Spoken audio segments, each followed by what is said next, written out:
मी माजी सैनिक अशोक कांडणगिरे. आषाढी एकादशीच्या आपल्या तमाम जनतेस, महाराष्ट्राच्या सर्व शेतकऱ्यांना शुभेच्छा. आपण आज केळी बागेची पाहणी करत आहोत आणि इतर शेतकऱ्यांना आपले अनुभव शेअर करण्यासाठी हा एक छोटासा व्हिडिओ आहे आपल्यातर्फे. म्हणजे आपल्या काही चुका असतील तर काही सुधारतील आणि काही इतर शेतकऱ्याला आपला अनुभव शेअर होईल. आपली शेती एक टाइमला हे मराठवाड्यातील अहमदपूर तालुका हा दुष्काळी पट्टा मानलेला जात होतो. माननीय सहकार मंत्री बाबासाहेबजी पाटील साहेब यांच्या कृपेने कॅनलची सुविधा झाली.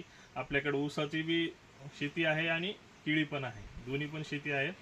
आणि आता केळीमध्ये बघू शकता आपण मेहनतीला कमी पडत नाही, फक्त आपण पाण्या वाचून थोडं आपण महाग होतो. आता पाण्याचा बी सोर्स आपल्याला झालेला आहे, त्यामुळे आपली अशी बाग निर्मिती झालेली आहे. पाहू शकता आपण केळीमध्ये हे ऑक्टोबरची लागवड आहे, G9 व्हरायटी आहे, टिश्यू कल्चरचे रोप आहेत. आता शेतकरी म्हणत असतील ही सिंगल केळ का ठेवलं. सिंगल केळ ठेवण्याचा उद्देश हेच आहे, ही जे पूर्ण फणी आहे आणि हे जे सिंगल केळ आपल्याला आपण ज्यावेळेस इथून फुल कट करतो त्याला बुरशीचा अटॅक होऊ शकतो.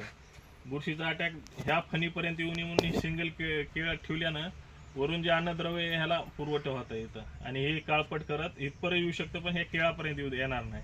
म्हणून हे सिंगल केळ ठेवलं की आपण इथून फुल कट करता येतं. आणि केळीला हे अंतर आपलं आहे 6x5 वर आहे आणि याला ड्रीप केलेला आहे.